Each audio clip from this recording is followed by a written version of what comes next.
Matthew chapter 2, the very first verse, it says, "Now when Jesus was born in Bethlehem of Judea, in the days of Herod the king, behold, there was a wise man from the east. There came wise men from the east to Jerusalem." Okay?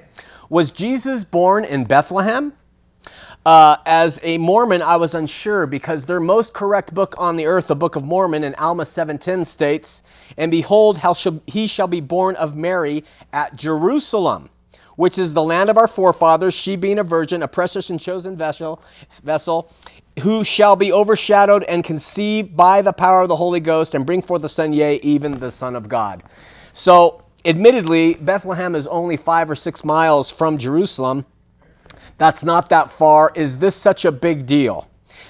Bethlehem was so important to God that he specifically mentions it all the way back in Genesis.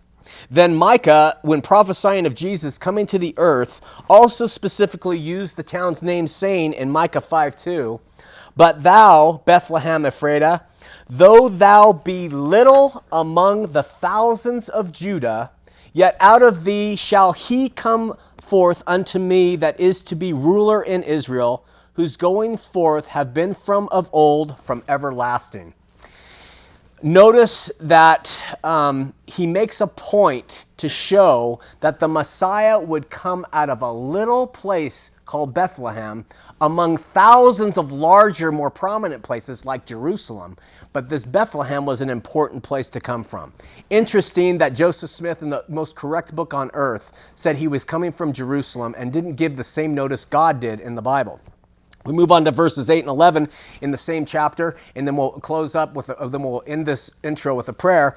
But when I was in the Mission Training Center in Provo, Utah, back in 1982, renowned LDS apostle Bruce R. McCraney came and he spoke at BYU, and he rebuked an LDS writer named George Pace for publishing a book about having a relationship with Jesus Christ. As a missionary, I was allowed to attend this public scourging of poor Brother Pace. And in his epic speech, Apostle McCraney, now dead, made this statement, quote, "We worship the Father and Him only, and no one else. We do not worship the Son," end quote.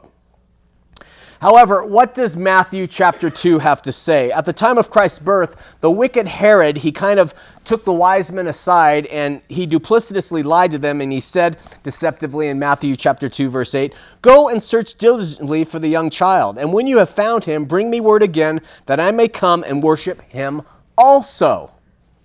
Matthew's narrative continues in verse 11, the same chapter. It reads, "And when they, the wise men, were come into the house, they saw the young child with Mary his mother, and fell down and worshipped him. And when they had opened their treasures, they presented him gifts, gold and frankincense and myrrh." So the wise men fell down and worshipped Jesus as a child. But Mormon apostles like McCraney say things like, "We do not worship Jesus Christ." What and whom do you trust? 12 times in the Gospels, it reports that some individual will run up to Jesus and worship him. Never once did Jesus stop them from doing that.